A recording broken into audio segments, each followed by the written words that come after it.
Welcome to Around the Girdle Earth, the podcast where Dartmouth stories come to life. I'm your host, Yovany Jerez, class of '03, and on each episode, we'll sit down with members of the Dartmouth community, alumni community, to explore the moments, the mentors, the memories that shaped them from the green to the great unknown. So whether you graduated last year or decades ago, these conversations offer a window into the journeys we have taken and the common thread that connect us all. So grab your favorite drink, step into the story, cue up the nostalgia, and let's wander together. Today, our very special guest is Oliver Perez. Oliver is a Tucky 2010. And before we get to know a little bit more about his Dartmouth journey, Oliver, welcome. Why don't you give us a little bit of your family background, where you grew up, just a little bit of the overall background. Yeah, of course. No, first of all, thank you so much, Yovany. Thank you for reaching out and the opportunity to tell my story. Dartmouth is a really special place to me. It was a great 2 years that I got to spend there. I wish it was longer. But yeah, excited to just share a little bit about myself and just kind of how I got there. So, I mean, I'll take it all the way back to the beginning. So, parents originally from Mexico. I was born in the States, first generation Mexican American. When I was about 5 years old, we moved back to Mexico City. So I did all of elementary school in Mexico City. So I think it was very important to my parents was for me to grow up bilingual. So we went to a bilingual school in Mexico. My parents always kind of traded off. When we lived in Mexico, my dad always spoke to us in English, and then when we moved back to the States, my mom always spoke to us in Spanish. Much to my chagrin sometimes. But it's great. And so when I was 11 years old, we moved to Connecticut. My dad worked in New York City, would commute in. And so kind of had a very typical kind of suburban upbringing and kind of living in a little bit of these two worlds, right? Being very proud of my Mexican heritage and background, and connecting with the Latino community as my parents made friends, but also living in the prototypical suburbia and getting to kind of integrate and be part of that community. And so that's kind of how where I started. I did high school. I went to a Jesuit high school in Connecticut, Fairfield Prep. Go Jesuits! And yeah, no, that kind of informed my worldview. I think one of the things that was always really important for my folks was to have a strong education.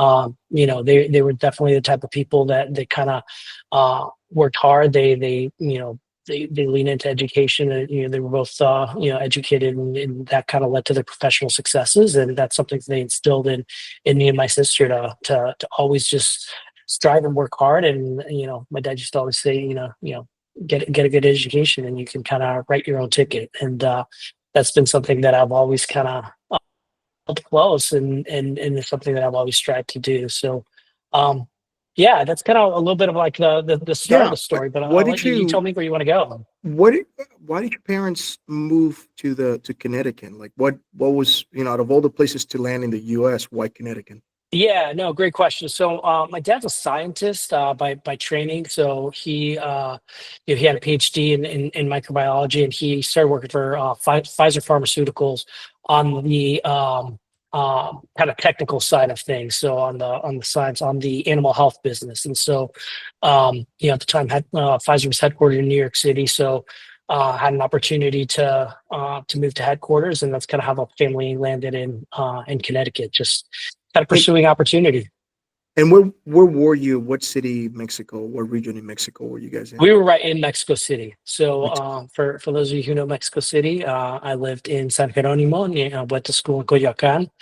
And yeah, I moved to Connecticut when I was 11 years old. So it's always the proverbial question, right? It's like, where are you from? I always say, my family's from Mexico. I went to high school in Connecticut. But my little fun fact, as we'll tell through the story, is I've actually lived in 9 different states. So Ah, I've moved quite a bit. yeah. No, I could say the same thing. But on the topic of Mexico, I would say I visited Mexico City. I spent there 7 days, and I went to the best wedding in my life was in Mexico City. And I was always surprised on how wonderful the weather of Mexico City is. It It reminds me, is. I'm calling right now from LA, Los Angeles, California, which is, we enjoy 90% of the time just enjoyable weather.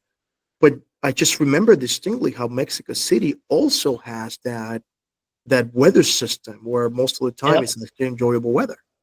It is, yeah. Every time I go to LA, like the climate just reminds me of Mexico City, right? And that urban with like palm trees growing, down the boulevard, that kind of vibe, always resonates with me. So yeah, I hear you loud and clear on that.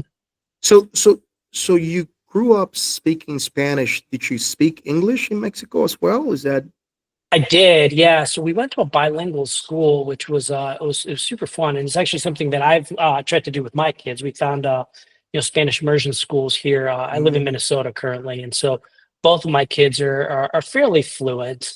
Um, but that was always important for us to have both languages. So the school we went to, half the day was in English, half the day was in Spanish, and then at home, same thing, spoken English and Spanish. wow? So kind of had that. I could definitely say I've been bilingual since as long as I can speak, which has been a very wonderful skill, and I'm very appreciative that my parents kind of pushed that on us. Man, I have three boys, and I'm doing the best that I can to speak to them in Spanish. My wife is it's from Alabama, so she obviously doesn't speak Spanish. Well, I taught her some bad words, so maybe she doesn't know that. But She knows when you're talking about her. That's what I have found with my wife. always, She that's a learned that sixth very sense. quickly. That's a sixth sense for sure. But I just guilt trip about this as a dad. It's Mm. like, am I what I want them to be bilingual, but what am I doing? Am I how purposeful I'm being in doing that? So I like this concept of bilingual school, half English, half Spanish. I mean, that's amazing. That's pretty cool. Yeah. Obviously, okay. So you went to a Jesuit high school, and that explains why you landed in Boston College. Indeed, indeed. Yeah, that was kind of the guiding principle when I was looking at colleges. Yeah, I remember at the time my folks, they kind of had this it had to be a driving distance rule. So being from Connecticut, they were like, as you think about colleges, what's within a driving distance of our home. And I really like the whole Jesuit vibe and the Jesuit mindset of just, learning, but always having that like community mindset, right? The Jesuit motto is men and women for others. And I just love that. So, looked at a number of Jesuit schools. Always loved the city of Boston, kind of having grown up in New England and spending time up there. It just always seemed like a great place to go to college with so many students there. And it was a phenomenal place for me. And so, um, spent 4 amazing years there, got to study abroad while I was there, made some great friends, and was a great experience. So I've no complaints there I whatsoever. I consider Boston College for my undergraduate experience. And what I remember distinctly was how beautiful the campus is. So from that perspective, Dartmouth and Boston College do share a beautiful, gorgeous campus. Right, Totally. small classes, that small feel, even though it was in Boston, in big city. And I also remember just some of my favorite theologians were professors there. Peter Kreeft, right? Like I've Mm. read every single book of him, and so you must have really enjoyed your undergraduate experience there. What was your major?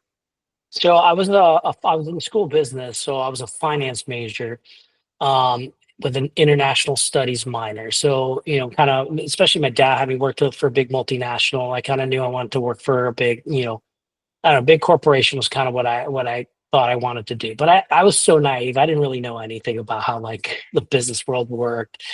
And so got a finance degree. I thought I was going to be an investment banker. I spent one summer working at Citibank, in New York City. I was like, no, I don't think this is the thing for me. And so kind of coming back my senior year, I was just trying to figure out like, okay, what is it the thing that gets me excited? And, advice on my dad was, hey, look for a sales job, right? Like if you want to be in the corporate world, like you have to learn how to sell. You have to understand how business is done. Like just get a good foundation and then you can figure it out from there. So I was fortunate enough that, ironically, my girlfriend at the time, my wife now, she was a marketing major, and she was like, "Hey, I'm going to this info session with General Mills. You should come check it out. They're recruiting for a sales, rotational program." So I was like, "Yeah, I'll go check it out." And really just loved the opportunity. Right, it was kind of the first time that I had, this consideration for like brand marketing, brand management, which yeah, I didn't really even understand or know what that meant, right? In my mind, marketing was like, oh, you make ads, right? That's what it is, right? You take your marketing class, you learn about the 4 Ps, and all of a sudden you're like, oh, okay, I guess it's a little bit more than that. But just the idea of working, it was a sales job, but it was highly analytical. So it definitely got to leverage like my finance skills, right? So a lot of like category management and understand like trade deals and trade promotions and really understand how to analyze a business and like put a business review together for buyers. But it was also doing it under the guise of brands that everybody knows, right? When you could tell somebody, it's like, oh yeah, I work on Cheerios, like, it lights up people's, face and they smile. And I just love that feeling. And so that's kind of where, kind of coming off of that experience, as I got into the organization, I really like started understanding what brand management was. And all of a sudden it was like, oh, okay, so you're running a business within the structure of a big company and you're making the decisions, but you also get to play with this creative side of just like breaking through and doing things that are interesting in culture that make people think about your brand in new and unique ways. I was like, that's what I really want to do. And so as I was kind of going through my sales kind of early career, one of the things that was very clear that careers in brand management, you need to have an MBA and you need to have kind of a rock solid training and foundation, kind of that general management aspect. And so about 4 or 5 years into my time at Mill, I was starting to look at MBA programs, and actually a good friend of mine from high school, he was actually in the process of applying through the consortium of graduate studies and he was going to go to Dartmouth. He's like, dude, you should check it out. It's fantastic. I was like, I'd never considered Dartmouth, but know it's up in the woods in New Hampshire. That sounds kind of rad.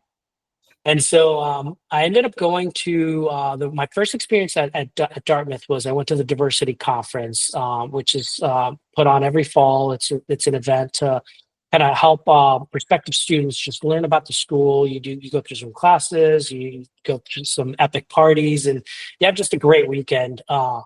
And just absolutely fell in love with it. And with a little bit more maturity, more distance, right? You think about like, okay, if I'm going to make this commitment, if I'm going to take myself out of the workforce for 2 years, I want to be in it. Like I want to be 100% committed to the thing that I'm doing, and I want to do it in an environment that I want to be there. I know I'm going to spend 2 years of my life there. I want it to be just epic. And when I think about Dartmouth, right, it's like it's the idyllic setting for going to school. You're in the woods.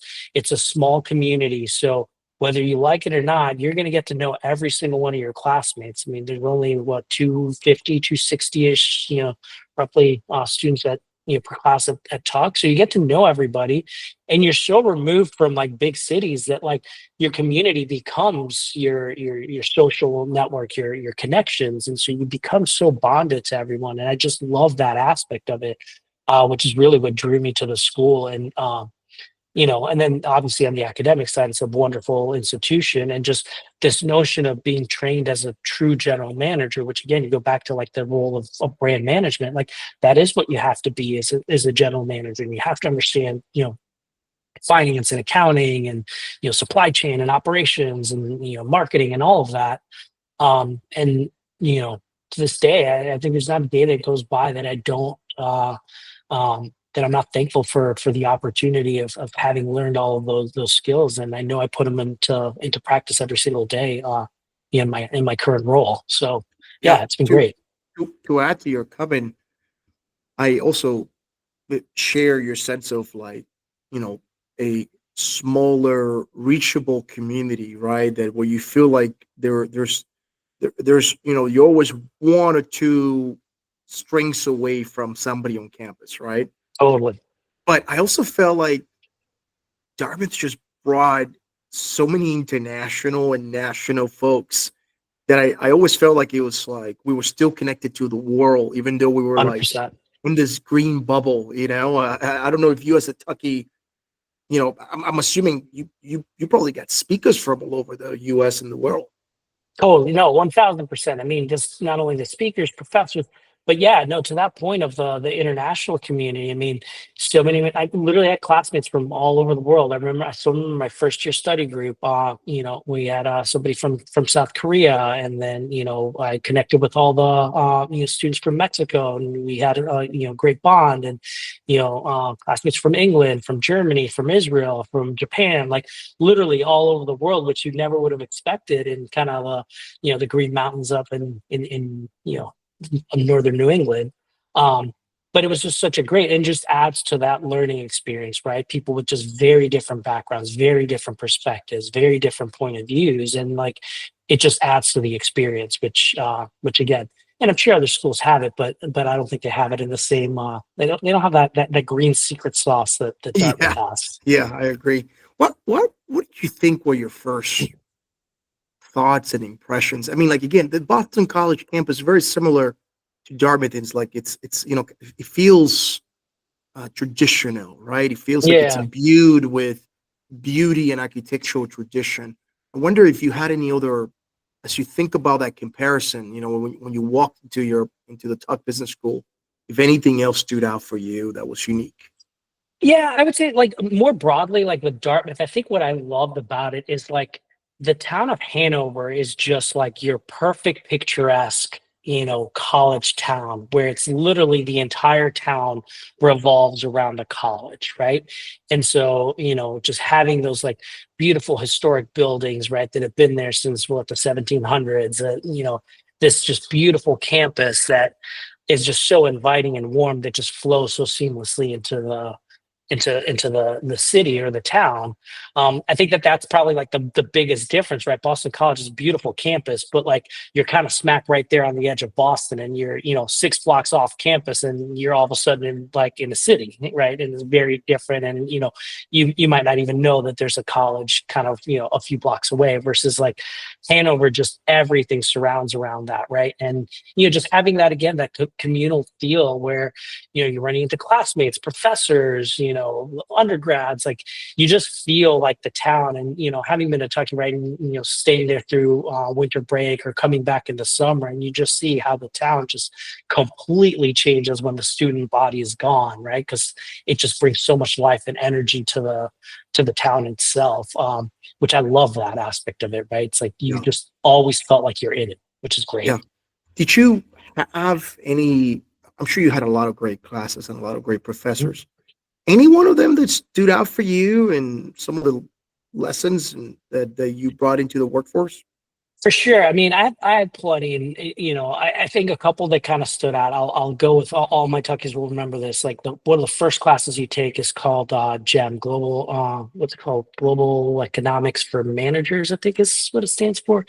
Um, but it's just basically all case study based. It's rapid fire, and it's really about like thinking on your feet and thinking as a business leader. And you get put in all these different situations. Professor Argenti, who's a great communications professor, does a lot of writing on PR and how companies address different issues and challenges and situations. And so it's just one that always has always stuck with me, right? And just even having this notion of like when you think about decisions that you made, right?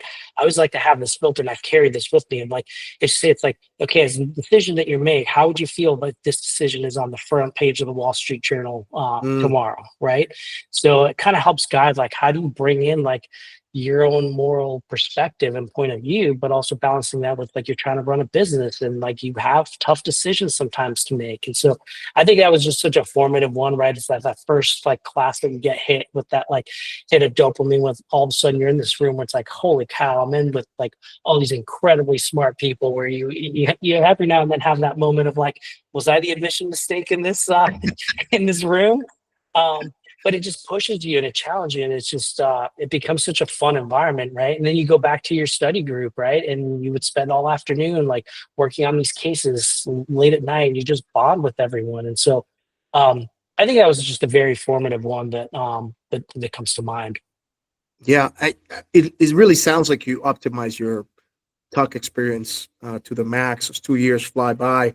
I wonder if looking back at your 2 years, is there anything else that you would do differently or that you would do in order to optimize your 2 years on campus? um Yeah, well, I mean, I think with hindsight, everything's always. I think the thing that I just in general always think I would have told myself, and I try and impart this with my kids now, is just try more things. Push yourself and put yourself out of your comfort zone. Like do the things that you never thought you would have done. Right? Take that elective that seemed like it was not not something particularly of interest. Sign up for that club that maybe isn't of your biggest interest. um, I think I tried to have a little bit of that lens when I went in. And again, it's I think one of the benefits of when you go to undergrad, you get to do the college experience, you work for a few years. Like I came in to talk more with that mindset of like, I'm gonna work my butt off, but I want to try things. But I do think that there's probably things that I could have, tried more of. I mean, I think back and it's like, man, I could have taken more opportunity of like all the, cabins and lodges that, That's that right. Dartmouth has available, or like go canoeing more, or, go do the polar plunge at Ockham Pond, or, all those experiences that I'm like, I look back on it's like I remember them, but like, did I do enough of them? Right. And like now you're kind of removed from it. Like, man, there's so many amazing opportunities that you really don't get to do anywhere else. Um, so I think that would probably be the biggest thing that I would push myself if I had to do it over again. All right. I know as an undergrad, I pulled at least a dozen all-nighters. Do Tuckies pull all-nighters? Um, Maybe I love sleep too much, so I think that's always. So this was kind of my mindset when I went into business school, and I really took this mindset of like this is my job for the next 2 years. And so I tried to be extremely disciplined as best as I could to say, okay, I'm doing my classes. And as soon as I'm done with classes, like I'm locking down. I'd rather go to the Feldberg Library or go to Stell Hall. And it's like, just get into it and grind it out and just get your work done. And I really tried to take that mindset. It's like, don't goof off or don't go have fun until like later at night. So I would say like, I don't know that I remember many all-nighters per se. Definitely some late nights, and some of them were like self-driven, right? Like I remember days where it's like I'd be, you'd go to class, you'd go, work on your study group, then you have a couple papers or cases that you had to finish off. And then we'd play tripod hockey at 10 p.m. at at the arena, and then by the time you're done with you're with hockey, it's midnight, and you go grab a beer at at the time it was called Canoe Club on right there That's right. on Main Street. I don't think it's there anymore. Um, and then so it's like 2 a.m. and it's like, but you got a ton of work done. You went and had some fun, connected with your classmates, and then grind it out and do it again the next day. Yeah. So it sounds like you never allowed your academic to interfere with your education.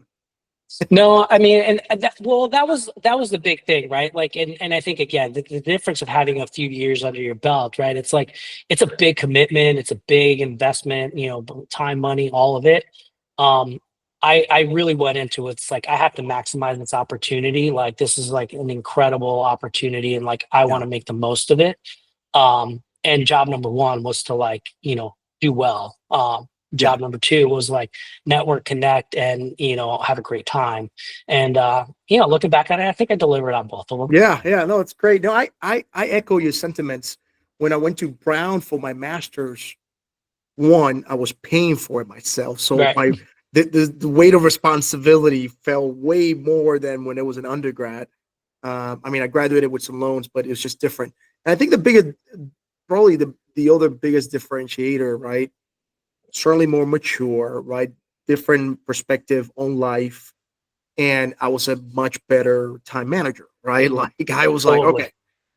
okay, I need to focus for the next 2 hours, knock it out, right? That's no different than like, oh, my CEO wants a PowerPoint presentation in the next 2 hours, right? Like I got to knock Right. it out, right? So Exactly. yeah.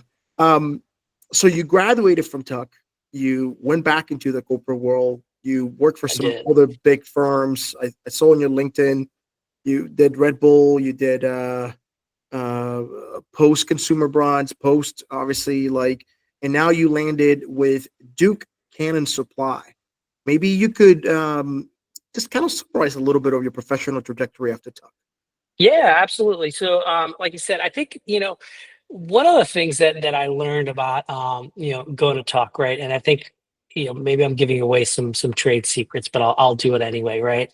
When you're going into business school, you fill out your application, excuse me, you write your essays, and it's all about like, what's your 5, 10 year plan? And like, I'm going to business school to be this exact thing, right? And then you get there and it's like, all right, throw that out the window. Like, all right, you know, this is not where you get to really like explore. And like, you want to be a consultant, or you're going to be a banker, or you're going to be a general manager, right? It's like, now you have the tools to really make those informed decisions. I will say I was probably one of the few people that like came in to talk, knowing exactly what I wanted to do on the back end, and actually have been doing that. I went to talk because I wanted to be a strong brand manager, and like a goal of mine. Like I always wanted to be CMO of a brand, and that's literally the trajectory that I've had. And I'm fortunate enough today I get to be the chief marketing officer of Duquesne Supply Company, a men's personal grooming brand that's we're trying to scale up and take down the Dr. Squatches of the world and Old Spices of the world, and become kind of your next favorite soap brand. Um, but it's been a journey to get there, right? When I immediately left Tuck, I went back to General Mills. I had an opportunity to go back and work on the marketing side. And I say, that was, a great training ground, right? General Mills does a fantastic job of really training and cranking out marketers. It's kind of one of these like academy type brand management companies like, PepsiCo, Procter and Gamble, you name it, that type of vibe where it's like, you're going to do a bunch of rotations. You're going to really get to see the business, and you're going to get to learn how to run the business. Then I had the opportunity to go to Post and stay in the cereal world, somewhat familiar, but it was a little bit more. I came in at a time when like two companies were merging. Post had acquired a company called Multimeal, and so got to help build some of the culture and processes and kind of be part of what that looked like. And then a couple of years later, I had the opportunity to go work at Red Bull, which one of my absolute favorite brands, and truly like the pinnacle of what brand marketing should be. Why there's not a gazillion marketing books written about Dietrich Mateschitz, who founded Red Bull, is beyond me, because the man was truly a marketing genius. And that all the principles that company operates by are basically the principles he set forth when he established the brand in the 80s, which is wild and fascinating. And it was a fantastic experience, right? And I always think about that, like that was really like how to think about like breaking through, doing things that were culturally relevant. And about a year and a half ago, I was approached with an opportunity to come lead marketing for Duquesne, which is brand's been around about 15 years, like pushing revenue, about $150 million, so starting to scale up, and going through a bit of a transition, and kind of had an opportunity to come in and say, hey, here are the keys to the car, help us accelerate and grow. And that's what I've been doing for the last year plus, and I've had a lot of fun doing it. I've gotten to hire new agencies, we have new creative out in market, got to relaunch the brand with some new fresh packaging, and just little by little trying to scale this thing. Yeah. And it's been fun. Well, you have a very similar trajectory as the one that I've had professionally. Started in sales, then pivot into marketing.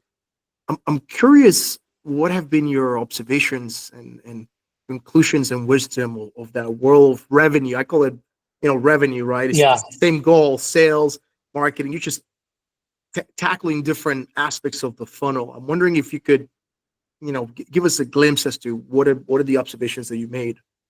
Yeah, I always say that sales and marketing are like two sides of the same coin, right? At the end of the day, you're both trying to drive growth. You're both trying to scale the brand and win market share.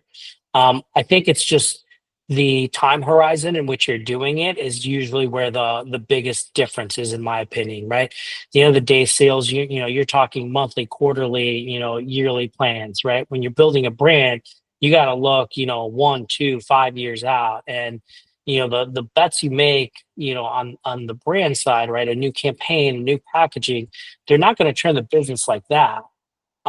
Versus on the sales side, right, it's like if you open up a new channel of distribution, like you're going to see it immediately, and you're going to see that bump of sales growth.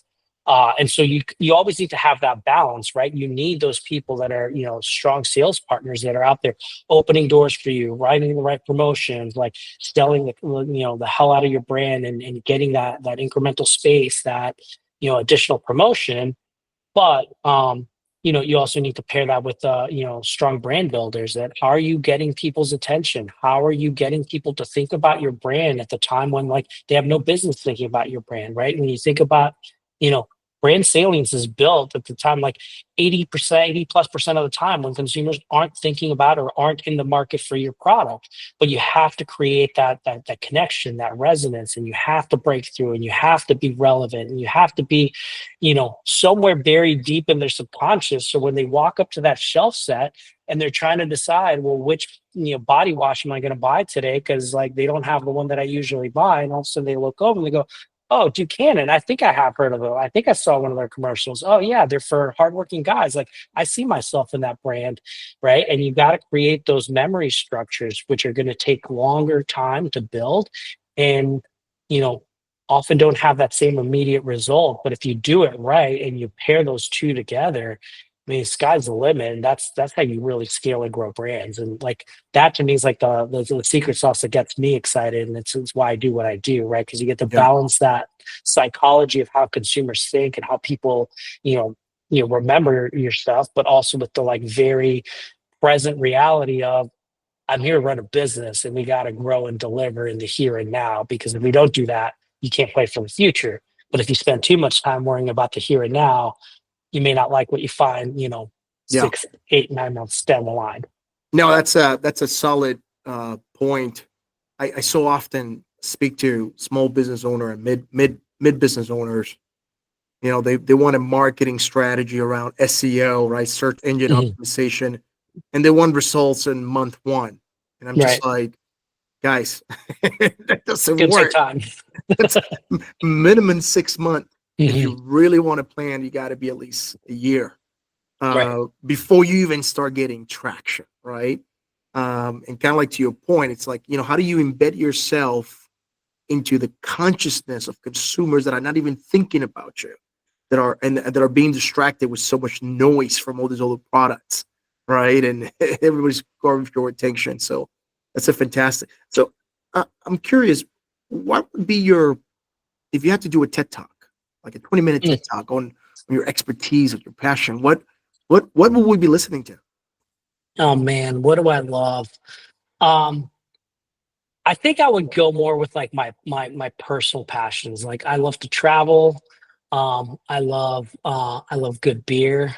I love good food. So it'd probably be just the, like, how to go, like, how to check out, relax, and go have fun, right? I think that's been an important thing that I've had to do, right? I think you spend so much time working that you know, go find those hidden gems. Like, what are the places off the beaten path, and just kind of share how we always do it. I think that's one of the things that my family and I have always loved doing. Whenever we travel, we always try to make it a point to rent a car and literally just take the road less traveled, and just go find little towns and find those little, like, nooks and crannies, those little places that no one maybe would have thought of going. And we've often found those to be some of, like, the best memories we've made. And so I'd probably lean somewhere in that topic. Wow, I love how you infused a little Robert Frost in there. That was beautiful. Exactly.